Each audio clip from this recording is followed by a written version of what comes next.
Kemudian tuan-tuan, kalau tak mau ikut imam sangat, kalau tinggal atau imam 3 rukun banyak tak boleh, batal semayang. Kalau kita lambat sangat ikut imam, tak urut. Dia cuma lagi di jalan kata-kata tengah kau dah. Ataupun kita nak laju pada imam boleh, sekali-sekali nak depan pada imam boleh. Tapi jangan lebih pada 3 kali, 3 rukun banyak. Jadi bagi kita ni makmum ni, masa kita belum terima Allah wakaf kita wakaf dah. Kita tidak dah. Dulu ada imam hamba. Tak apa. Tapi jangan terlalu jauh. Jadi maknanya tuan-tuan, dalam Islam dah ajar kita macam mana sopannya kita. Macam mana sopannya kita, kaedah-kaedah. Ini cara-cara supaya kita tidak melampaui batas. Supaya ada kaedah-kaedah macam mana kita seharusnya taatkan pada pemerintah. Pemerintah selagi dia tidak melakukan, tak suruh kita selaku melakukan perkara maksiat, selagi itu kita kena taat. Selagi itu kita kena taat. Ini tak uji amah je. Dengan alasan-alasan yang cukup. Kita baru, kita awang, kita dan sebagainya. Pasal itu saya kata nampak. Macam yang isu politik sebut tadi, memang isu keganasan, isu terdesak dan sebagainya memang ketarik. Dia terdesak dan dia terpaksa lakukan perkara-perkara yang sedemikian. Dia sengaja. Tuan-tuan sekalian, dalam video yang kita tengok lagi tadi,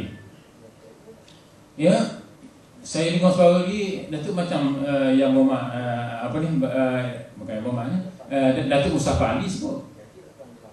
Datuk Mustafa Ali telah memberikan penerangannya, mengatakan bahawa kita kalau tidak terhalang pun, kita umat orang PAS yang bertamadun, kita nak mengajar pemimpin-pemimpin UMNO dengan sebagainya. Tuan-tuan tengok tadi video. Jadi maknanya tuan-tuan, pasal kita, dia kata kita bertenang, mesti lakukan tenang. Kita berakhlak, kita bermoral tinggi, kita memang orang hebat-hebat dan orang baik-baik. Mari tak apa. Pasal tu Islamnya tuan-tuan. Islam ada ayat yang berkaitan, kita lagi baca, wala taqrabuz zina innahu kana fahishatan wa sa'a sabila. Fala taqul lahumu uff wala tanharhuma wa qul lahumu qawlan karima. Saya nak sebut gini je. Ayat ini saya ambil. Islam kata wala taqrabuz zina, jangan kamu hampiri dengan zina. Dekat dengan zina tu marah dah. Kalau zina lebih lagi lah tuan-tuan. Jangan pula kata kalau gitu Quran kata dekat je tak boleh, buat apa? Dah. Tete tu tak boleh dah. Orang kata kau tete kau sangat. Begitu juga kalau kita baca ayat yang berkaitan dengan ibu bapa kita. Fala taqul lahumu uffin wala tanharhuma. Ayat depan tu aku tahu buka Allah tu saya nak membaca lah. Jadi jangan kamu ucapkan kata-kata kesat kepada kedua orang tua kamu. Jangan cakap kasar dengan ayah kita, dengan mak kita. Kalau kita pukul ayah kita, mana kamu? Lebih lagi lah tuan-tuan. Jadi dalam konteks ini, pasal tu kita marah pergi. Apabila dia sampai ke tempat perhimpunan yang sebegitu, apabila dibangkitkan semangat, bangkitkan semangat untuk pasal tu kita tak sedar. Yang asalnya bawa dera nak kaya bawa molek, jadi bakar dera. Tengok polis ingat nak baik, dia baling batu pada polis dan sebagainya. Jangan maknanya di situ tidak patut kita pergi. Orang dah bakar semangat begitu. Jadi syaitan akan menguasai fikiran pada masa itu. Jadi itulah maknanya Islam mengajar kita macam mana cara-cara untuk menjauhkan diri daripada perkara-perkara yang kemungkinan berlaku. Begitulah juga pemimpin, pemerintah, tak mau beri perkara-perkara yang sedemikian berlaku tu, tak mau beri ceramah tu kerana takut berlaku aksiden di tepi jalan, jalan raya yang kita. Dia lakukan perkara-perkara yang tidak diingini, dia boleh berlaku.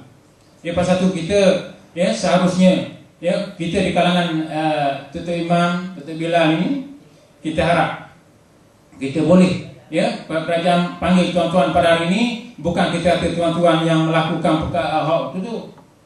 Nak jelaskan pada tuan-tuan supaya tuan-tuan boleh tolong jelas kepada masyarakat. Orang yang cintakan keamanan, orang yang cintakan kedamaian. ya, dan dengan alasan-alasan kenapa pihak kerajaan melakukan perkara-perkara ini kan. Ya, jadi saya nak ulang sekali lagi tuan-tuan, kaedah kita nak tegur pemerintah macam kita nak tegur, kita makmum nak tegur imam lah dalam sembahyang. Ada kaedah dan cara-cara dia. Ya, di samping itu, kalau katakan imam salah baca, boleh baca? Ada apa-apa? Tidak kata subhanallah. Kalau salah rakaat, salah itu, salah ini katakan, ya kata subhanallah. Kalau salah imam salah baca, dah ingat baca, ya, kita boleh baca tu. Orang tu cakap je, dah. Tengok kaedah dia. Macam mana kau tinggal kalau itu nak mufarakah dengan imam macam mana? Kita pun gitu lah juga dengan pemerintah pun juga.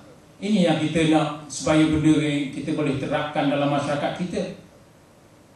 Dan kita sebagai seorang rakyat, sebagai warga negara yang ceritakan keamanan dan kedamaian, seharusnya ada satu perkara yang semestinya kita cintakan kepada negara kita, tempat di mana kita berada.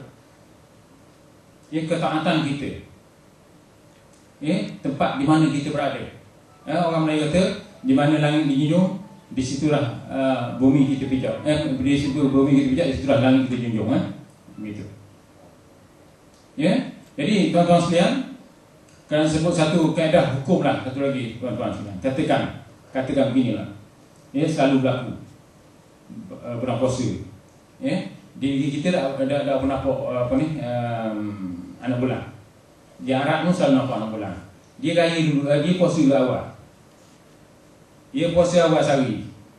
Bulan tu kebetulannya bulan 30 Ramadan. Ya, dia puasa awal sehari, balik dia balik Mekah. Katakan kita hari ni hari ketiga dah, keempat kan. Dia 5 hari lagi dengan balik kan. Jadi nak raya nanti, dia kalau puasa jadi 31 lah. Ada tak bulan Islam ada 31 kan? Dia ada 29, 30, 30. Ya, jadi 31 kadang-kadang dia kena puasa 31 hari tahun tu. Pasal dia kena raya sama dengan kita. Takkan hari kita 30 Ramadan dia raya tak? Itu maksudnya kita katakan, di mana bumi kita pijak, di situlah langit kita junjung. Jadi pemerintah kita khabar, hari ni nak raya lagi, esok baru raya. Mana mereka buat tu? Takkan dia kata, saya pergi sahabat kebun, raya lah. Raya mana gitu. Kita kena sekali serentak. Jadi tuan-tuan sekalian, ya, autoriti yang diberikan kepada pemerintah itu cukup hebat, cukup besar. Ya, walaupun kepentingan individu sedemikian rupa. Ya, jadi dalam konteks ini, saya nampak tidak ada ruang dan peluang, tidak ada ruang langsung untuk kita menderhati kepada pemerintah. Di sini keganasan yang dilakukan ataupun tunjuk perasaan protes yang sedemikian maknanya anti kerajaan, lawan dengan pemerintah, bukan sebarangan kesalahan. Dan satu perkara lagi tuan-tuan sekalian, disebutkan hubbul watan minal iman, cintakan negara itu sebahagian daripada orang beriman. Mana menggambarkan ciri-ciri orang beriman itu antaranya ialah cintakan pada negara di mana dia berada. Ini bakal dulu. Sabar. Ya, jadi maknanya tuan-tuan, ya, kita kalau kita tengok peristiwa-peristiwa yang berlaku itu menggambarkan kepada rendahnya ketamadunan kita, rendahnya ya penghayatan kita kepada Allah Subhanahu Wa Taala. Ya, jadi saya haraplah ya tuan-tuan sekalian yang hadir pada hari ini boleh memberikan penangan, penjelasan kepada mereka yang tidak hadir pada hari ini. Ya, saya pun juga minta maaf kepada pihak kerajaan kerana di kalangan Imam Bilal itu mungkin tidak begitu ramai hadir.